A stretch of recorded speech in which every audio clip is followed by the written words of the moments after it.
You know, there's a certain extraction of fear that comes with a visit to the dentist. Wouldn't you agree? That sterile smell, the glint of polished steel, the unnerving buzz that promises discomfort. But what if the one wielding the tools has a darker passion, a desire that goes beyond mere oral hygiene? Tonight's tale is about such a man, one Dr. Alvin Finch, who has a deep appreciation for a good smile, perhaps a little too deep.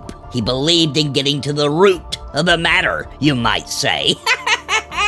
So brace yourselves, my little ghouls and boils, because this one's got a bite.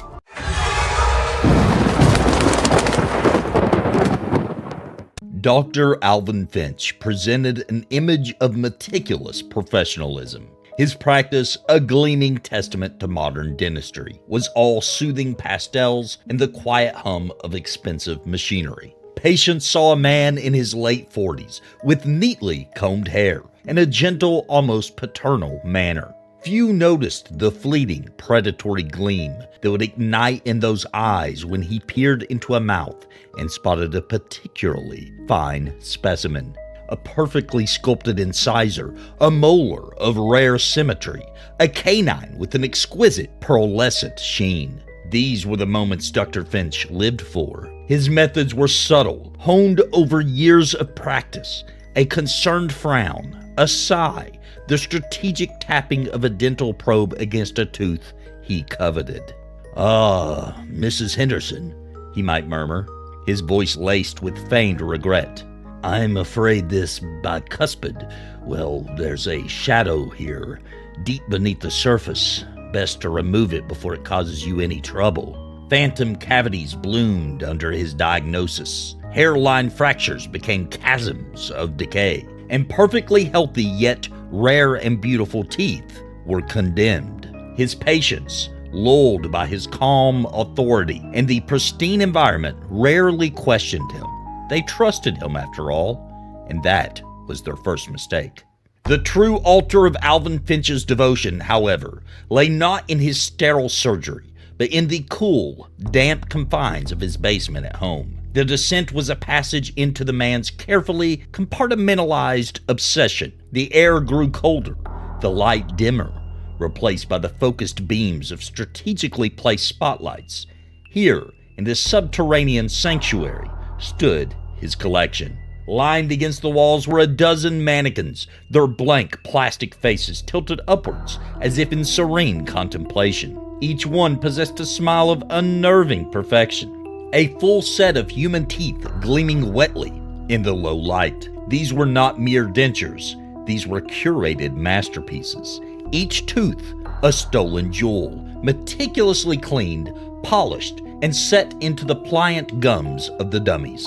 He had his ivory beauties, his pearly queens, each mannequin a silent, smiling testament to his secret artistry. The collection was a grotesque parody of creation, reflecting not life, but a chilling, sterile control over the remnants of it. A testament of his own emotional desiccation and the way he reduced his trusting patients to mere sources for his art. The first cracks in Dr. Finch's meticulously ordered world appeared in his sleep. The nightmares began as unsettling imagery, quickly escalating into full-blown nocturnal terrors. He would find himself strapped not to one of his own state-of-the-art chairs, but to a rusted, archaic contraption. A figure, vast and shadowy, would loom over him, its form indistinct, but radiating an ancient, malevolent intent.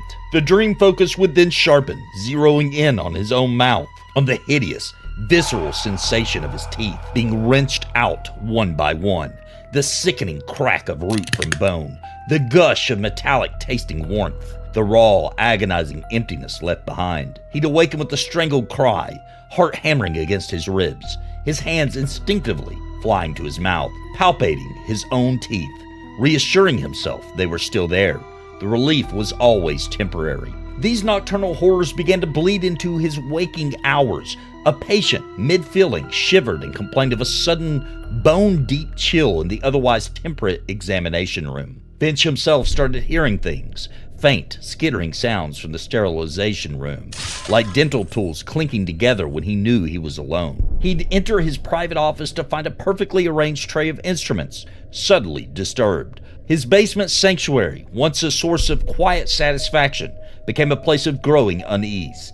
He'd catch a mannequin's smile out of the corner of his eye and swear it had widened, become more predatory. One morning, he found a minuscule chip on one of his most prized incisors, a flawless specimen he'd liberated from a young actress. It hadn't been there the night before.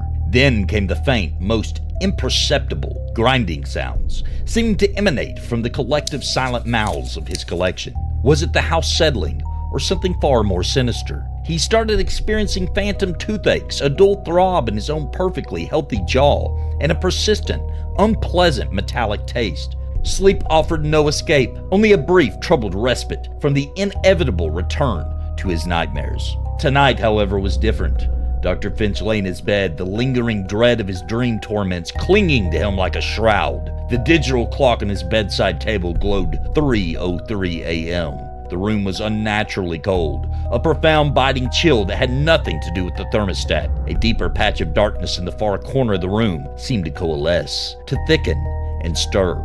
It detached itself from the ambient shadows, elongating, stretching upwards like a column of solidified night. Slowly, horrifically, it took form. A figure, impossibly tall and gaunt, draped in tattered midnight robes that whispered like dry leaves. Its head was a shadowed skull, eye sockets like empty pits from which a faint, cold light emanated. But it was the hands. Oh, the hands. They seized Finch's breath in his throat. Long, skeletal fingers, bone-white and spidery. And they did not end in nails. Instead, each digit terminated in a gleaming, antique dental instrument. The dentist of the night had arrived. Finch tried to scream, to move, to scramble away from the encroaching horror, but his limbs were leaden, his voice a choked gasp. The creature moved with a speed that belied its desiccated appearance, gliding across the room in an instant. It loomed over his bed, and before Finch could muster even a whimper, its own fanged mouth, a grotesque, lipless gash filled with needle-sharp teeth, a horrifying parody of a smile, opened wide. It bit down hard on his exposed shoulder. There was a sharp, piercing pain, followed by an icy flood. A clear, cold liquid coursed through his veins. A chilling paralysis spread with terrifying speed, locking his muscles, turning his body into a rigid prison. His eyes, wide with unspeakable terror, were all that could move. His mind, however, remained hideously, tortuously clear. He was trapped, a silent, horrified observer of his own impending violation. The creature leaned in, its breath a disgusting miasma of dust, decay, and something metallic, like old, dried blood. It regarded him for a moment, its hollow gaze unreadable. Then, with a slow, deliberate movement, its instrument-tipped fingers reached for his face, prying his lips apart. Finch could feel the faint, terrified reflection of his own teeth. Then, the work began. A finger ending in a razor-sharp scaler slid into his mouth. Finch felt the cold steel scrape against the enamel of his front teeth. The sound amplified 1,000 times in the paralyzed silence of his mind. The pressure was immense, a prelude to the agony that followed. Another finger was wedged brutally between tooth and gum. There was a sickening, wet tearing sound, a deep, resonant crack as the roots embedded deep within his jawbone were forcibly ripped free. A gush of warm, coppery blood filled his mouth, choking him. He couldn't spit, couldn't swallow effectively, the metallic tide rising. Then it moved to the next. One by one, with methodical, unhurried precision, the dentist of the night dismantled Alvin Finch's smile. Each extraction was a fresh symphony of horror. The dull, grinding pressure as the molar was loosened, the sharp, splintering crack as a canine resisted. The raw, searing pain as nerves were torn and exposed. He felt the jagged edges of shattered roots, the probing of cold steel against bare bone. His internal screams were deafening, his mind a vortex of agony and terror. His desperate, futile attempts to twitch even a finger met with the unmovable, icy resistance.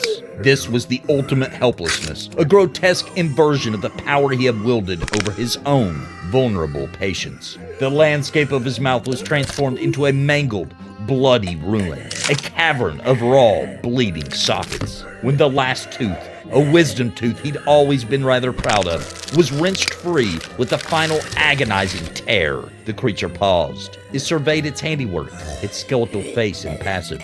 Then its lipless mouth stretched into something that might have been a smile, revealing its own needle-like fangs. With the final chilling exhalation of his dead breath, the dentist of the night withdrew, its tool fingers dripping. It didn't look back. It simply melted into the shadows from whence it came, leaving Dr. Alvin Finch conscious, paralyzed, his mouth a gaping, toothless wound, drowning in his own blood and gargling in the silent, screaming abyss of his shattered sanity. A collector, uncollected. His prized possessions now a source of his ultimate symbolic destruction. The specialized nature of this tormentor, its very form embodying the tools of his trade, and his transgression underscored a terrifying cosmic justice, an eye for an eye, and in this case, every single tooth for every tooth he had so callously stolen. Well, it seems Dr. Finch finally got a taste of his own medicine. Or should I say, his own extraction. Always wanted a full set, didn't he? Now he's got a full set of empty sockets. Poor fellow. I've heard of dentists doing bridge work, but he had burned all of those, didn't he? I guess you could say his career has been pulled. He's probably feeling a bit down in the mouth. Seriously though, little creeps, let that be a lesson to all you budding collectors out there. If you're going to collect smiles, make sure they're freely given. Otherwise, you might find yourself facing a rather bracing experience. Until next time, may your nightmares be plentiful and your coffins comfy. Pleasant screams.